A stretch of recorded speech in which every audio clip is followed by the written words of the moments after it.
John Ludvig Hammer and Magnus Carlsen created absolute madness yesterday on chess.com in a mortal, really beautiful, sharp tactical battle which ended with an impossible checkmate pattern.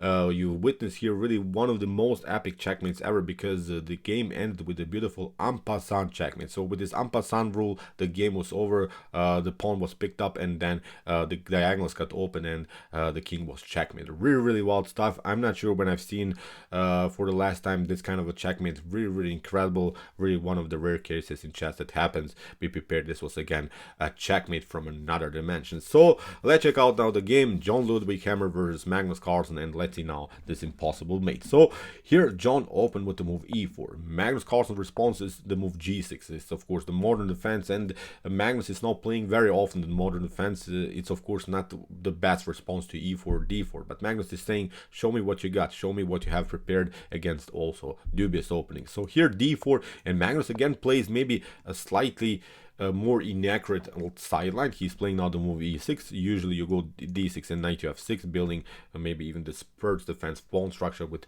d6 and knight to f6. But here after move d4, as we said, e6, and this gives of course John Ludvig Hammer the opportunity to play normal development. Nothing is endangered. And after move knight to e7, notice usually also in these types of structures the knight should be on f6, where it's at least protecting the weak square on h5.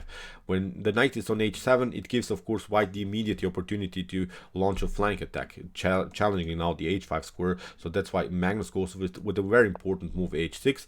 If you play bishop to g7 too early, look at this, you get destroyed immediately. It's not so good anymore. You cannot defend this position easily. So that's why with the move h6, Magnus is hoping that now John plays maybe the move h5, but then he can pass through with the move g5. Okay, still white should be slightly better, but at least we have solved some position and tactical problems on the king side, at least for a while.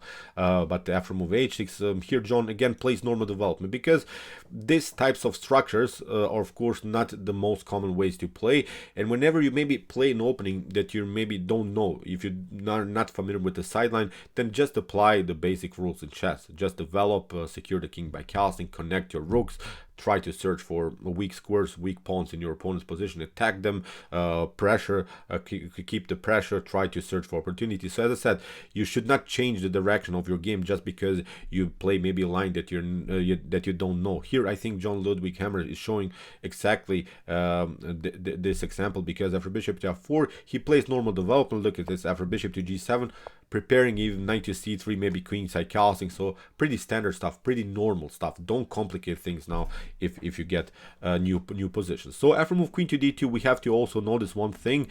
Kingside casting is of course not an opportunity anymore, because the h6 now is a huge weakness. So that's why Magnus first hits the center with the move d5, and we have to say it, with the move d5 and e5 that John Ludvig Hammer played, mission accomplished at least for a little bit here for Magnus Carlsen, because what he has gained here, okay, it's nothing spectacular, but at least the pawn structure is blocked in the center, and you see now the king is perfectly fine in the center in these types of structures. So Magnus has problems, as we said, on the king side. He doesn't want to castle on the king side because he has some weaknesses there. So with the move d5, he forced really this blocked out pawn structure, and we have actually a similar structure like in the French defense, but with a huge difference, of course, that you have already played the fianchetto with bishop to g7.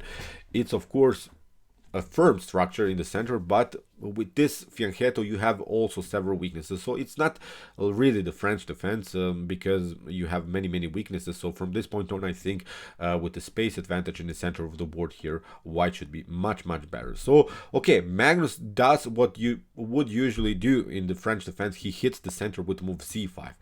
Although he doesn't have support of the c5, still white cannot pick up, of course, the pawn on c5 because you're getting destroyed. Knight to d7 is going to happen. Queen to e3 is not possible. Queen to a5 is again retaking the pawn.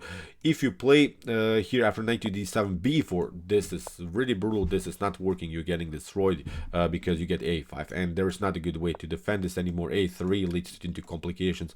After a takes b4, you couldn't then take it out because the rook is hanging on the a file. If you play here c3, it's even worse. I think you get knight to c6. The pawn is 3 times attacked. This pawn is weak. The queen will come on c7. We can even break the position with the move b6. So in my opinion, this is not a good continuation for white. So you see after move c5 and that Magnus played here, John again keeps it calm, plays c3, solid stuff. He's trying to regroup, he's trying to get a beautiful compact position around the square d4. Magnus goes with knight to c6 and now knight to a3, a beautiful move. Also very common in French defenses, but as I said, it's not the French defense that we see here, but with a similar structure.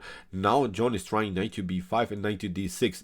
Even if you try a6 here to prevent this idea, I think you face many weaknesses here on dark squares in black's camp here. I think these are really targets that you can attack easily, and there's also this maneuver knight to c2 and really keeping the position firm around the square d4. So as I said, it's really a bad position already for Magnus. But this was of course just a blitz game for fun, but for the purpose of course of some strategic plans, I'm telling you what should be actually here also a black's problem. So here in the continuation, after move knight to a3, Magnus goes with king to f8 because okay, it seems strange, but what he's trying to do is to get his king finally to security, maybe finally also somehow connect the rooks, because the rook connection is one of the stages that you're searching for in a chess game. You want to keep your opportunities with both of these rooks. But notice one thing, if the king comes on h7, it could come here on this beautiful file where already the rook is. When that happens, there are also some tactical threats with knight to g5, h takes g5, h takes g5, and then the h file is opened with the check. So it's also something that should be considered of course in the continuation of the game. So here John finally releases the pressure with the move d takes c5. He's saying now it's a different story. Now I could maybe fix the pawn structure with move b4. Now I have opportunities to play knight to b5, knight to d6, and Magnus realizes his problems. He plays now the move b6 after c takes b6, queen to b6, and at least something. Okay, this is of course not an optimal position for black, but Magnus is already, I think, trying to equalize the game, at least with the piece activity. So he has his queen out, he's trying to get his bishop out, he's trying to get rook into the game. Maybe knight to a5, knight to c4 is working also as a strategic plan, then also followed with knight to c6, this other knight. So the king is on f8, but it's not endangered, at least for a while. So it's really hard for white, of course, to attack the king. So in this scenario that we see now, black is, I think, at least complicating things, and blitz games, this is really what you want to do. You want to keep the tensions, you want to keep at least some kind of an opportunity. Of course, when it comes to computer evaluations, white is much better, but who cares? This is now really a battle of tactics. Who is a better tactician will probably win the game. So here in the continuation, bishop to d3 was played by John. Now it was simply time, I think, to get this goal. Knight to b5 was a must move now for John. Knight to d6, cementing the position. Look at this, you maybe step back. Now we play knight to d6, and even if you get challenged with knight to f5, you have this one, bishop to b5 is coming into the game. Really strange position for black, really hard to defend everything here on the queen side. So bishop to d3, maybe for the first inaccuracy here by John, which gives now Magnus Carlsen the opportunity to equalize the game, maybe with the move bishop to a6, because there is now a wild line if you play, for instance, kingside castling. Look what Magnus has prepared here. This wasn't played in the game, but after kingside castling, I think you're getting even destroyed. Look at this, bishop to d3. We release the pressure now on the light squares, queen to d3, and now a very important move, g5. G5 is taking over here for black. So black got the disadvantage here, but black got equality here. This was really but now black is taking over, because look at this, after g5 you can maybe pick up the pawn h takes g5, h takes g5. Okay, you have your fun with bishop to g5, but you lose a very important centralized pawn. Knight takes e5, after knight takes e5, bishop to e5. You can even pick up here the knight king to e7. As we said, this firm pawn structure gives here even black the opportunity to stay with the king in the center. I'm not seeing good ways how you should defend the h file here. The bishop is targeting the h2. Even if you try, I don't know, something like bishop to g3, there is always the threat of rook to g8, rook takes g3. Look at this. There's also this tension, so I would not really love to play anymore this game from white perspective. So after move bishop to a6, John has to be careful here. So Magnus plays he plays now the move b4, and he's threatening now the fork with the move b5. So here Magnus again, he knows that something is going on. He knows that he's worse probably. So that's why at least in blitz game you should complicate things. He plays now a very aggressive d4 because if you play of course e takes d4, then we play knight takes d4, and for knight to d4, queen to d4, the rook is also hanging, the bishop is hanging, so you face again many tactical problems. You can play rook to d1, but again in the near future I think we could face the common motif with g5, deflecting the bishop, and here also picking up also the pawn on e5 if you're trying to defend of course the e5 pawn. But now I think here after move d4, John reacted in a good way. He played b5, he plays his plan, he plays his fork, he's saying okay, you can take the pawn because of course you don't want to play queen to c3, you get knight to d5, and this is not a good game for white. But the correct move now after d takes c3 is for white to go with queen to e2, and this was the way to go because Magnus probably had this particular sequence in his mind. He could have played of course knight to d4, but now after knight to d4 and queen to d4, okay, we can play bishop to e3 because you don't want to take of course the bishop on a6, the bishop on f4 is hanging. Now you play bishop to e3, black goes to a4, here we pick up the bishop, or black also picks up the knight here in a3. But in this scenario I think white should be much better, especially because of the fact that we will attack the rook and that we will probably pick up the pawn on a7.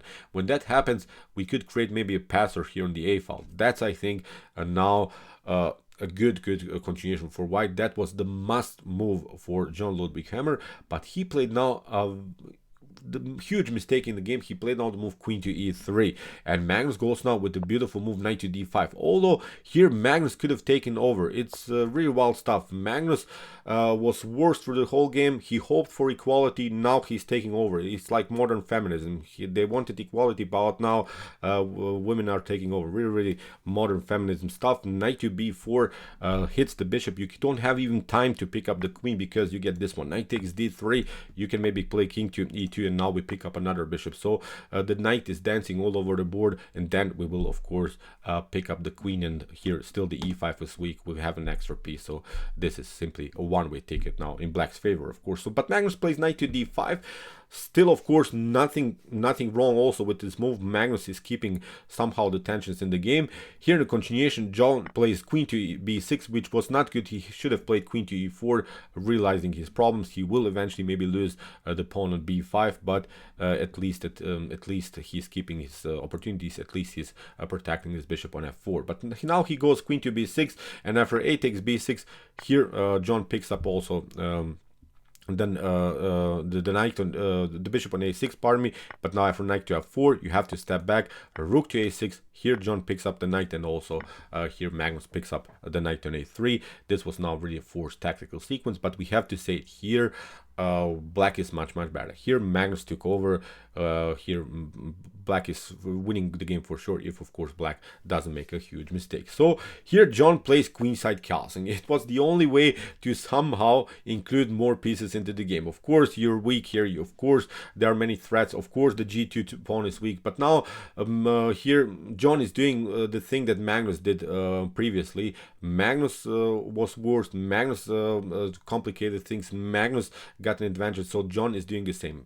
White is now much worse, but now white is trying to complicate things, at least keeping his chances with a beautiful piece activity. And that was, I think, a good choice, because after king to g8 that Magnus Carlsen played, John played now rook to d8, and Magnus makes now a huge mistake. Magnus should have gone with bishop to f8, and it would have solved all of the positional and tactical problems in the game. But now really strange things happen. Magnus goes with king to h7, and maybe you can pause the video and try to see now the best continuation here for white. It's actually even a winning tactical sequence. So just pause the video and try to see now really the best move here for white. Really wild stuff what happened. So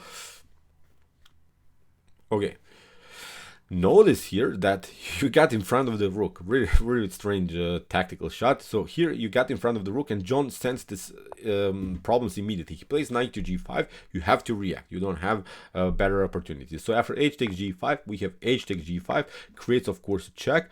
there is nothing that you can do. You can also only cover with the knight to f5 or bishop to h6. Bishop to h6, of course, would be met with rook takes h6. So that's why you play knight to h5. But now comes a new stunner, rook takes h5. After g takes h5, bishop to e4. And look at this, you don't have good squares. You can only play f5. You can only cover yourself. And now you get this beautiful en passant checkmate. E takes f6, and it was game over. So we have to also give credit here for Magnus Carlsen, because he actually allowed this sequence. Of course, many of us would resign immediately when we see this tactical sequence, but he allowed. That's also a great sportsmanship. He allowed John Ludvig Hammer to play this immortal tactics. Of course, Magnus saw immediately when he played this move, king to h7, that he is going to get checkmated.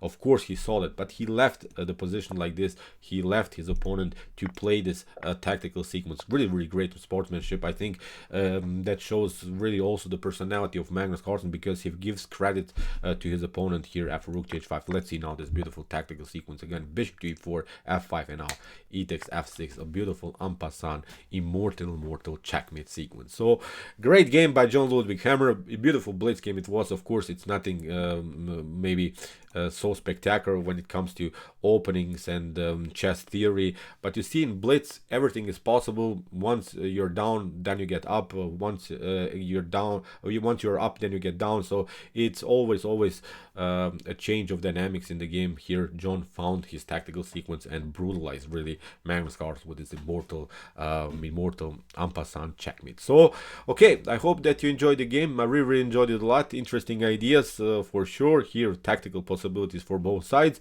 If you want to see more Magnus Carlsen games and some other games that we have covered, check out my commented chess games. Here's the link of our playlist, and if you like this content, don't forget to subscribe to my channel. What to say, see you soon with some more videos, and chess is the best, of course.